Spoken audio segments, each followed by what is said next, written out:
అందరూ print and electronic media మిత్రులందరికీ కూడా హృదయపూర్వకమైనటువంటి నమస్కారాలు తెలియజేస్తాను.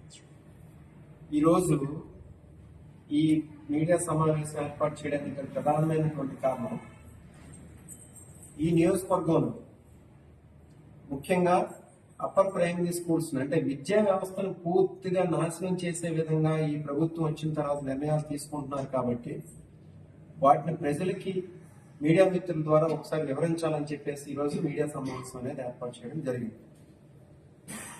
మనకి కొత్తగా నేషనల్ ఎడ్యుకేషన్ పాలసీ 2020 రావడానికి ముందు national policy on education 1986 implement అయ్యి ఉండేదన్నమాట. దాని ద్వారా ఏంటంటే 10+2 అంటే 1వ తరగతి నుండి 10వ తరగతి వరకు, ఆ తర్వాత ఇంటర్మీడియట్. అది ఎన్ని ఇయర్స్ నుండి 6 ఇయర్స్ ఏజ్ నుండి 18 సంవత్సరాల ఏజ్ వరకు గల పిల్లలకి 10+2 విద్యా విధానం అనేది ఉండేదండి. ఇప్పుడు కొత్తగా వచ్చినటువంటి నేషనల్ ఎడ్యుకేషన్ పాలసీ 2020 ప్రకారం 5+3+3+4 అంటే 3 ఇయర్స్ నుండి 18 ఇయర్స్ వరకు, అంటే మొత్తం ఏదైతే 10 క్లాసెస్ ప్లస్ 2 ఇంటర్మీడియట్ ఎలా అయితే ఉండేదో, ఇప్పుడు 5+3+3+4 అంటే మొదటి 3 సంవత్సరాలు ఏంటంటే ప్రీ స్కూల్ విత్ అంగన్వాడీని బలోపేతం చేసి ప్రీ స్కూల్ ను కంటిన్యూ చేసే విధంగా ఫస్ట్ 3 ఇయర్స్, తర్వాత 10 years 10 classes plus 2 years intermediate, కలిపి 3 ఇయర్స్ నుండి 18 ఇయర్స్ వరకు ఉండేది ఈ నేషనల్ ఎడ్యుకేషన్ పాలసీ 2020. దాన్ని మన స్టేట్ గవర్నమెంట్ ఎప్పుడంటే 2023లో జగన్మోహన్ రెడ్డి గారు ఉండేటప్పుడు ఇంప్లిమెంట్ చేశారు.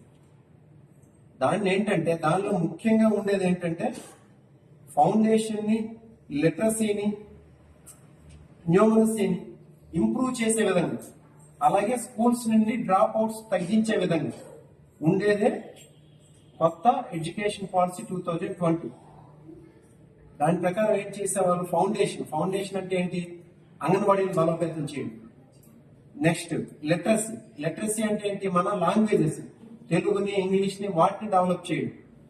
నెక్స్ట్ న్యూమరసీ అంటే మ్యాథమెటిక్స్, వీటిని బలోపేతం చేయడం కోసం. అందుకు జగన్మోహన్ రెడ్డి గారు అప్పుడు ఏం చేశారు, ఎక్కడెక్కడైతే ప్రైమరీ స్కూల్స్, హై స్కూల్స్ కలిపి ఉన్నాయో అందులో 3rd class, 4th class, 5th class students తీసుకెళ్లి హై స్కూల్స్ లో కలిపి కొంతమంది ఎస్జిటిని, సెకండరీ గ్రేడ్ టీచర్స్ ని స్కూల్ అసిస్టెంట్స్ కింద ప్రమోట్ చేసి వీళ్ళలో క్వాలిటీ ఆఫ్ ఎడ్యుకేషన్ ఇంప్రూవ్ చేద్దాం అనుకున్నారు. ఎవరికి 3rd, 4th, 5th క్లాస్ ఏంటంటే మన లాంగ్వేజెస్ ని, నెక్స్ట్ ఈ మ్యాథమెటిక్స్ ని, సైన్స్ ని ఇంప్రూవ్ చేద్దామనే ఆలోచనతో ఆయన ఆలోచన చేయడం అనేది జరిగింది.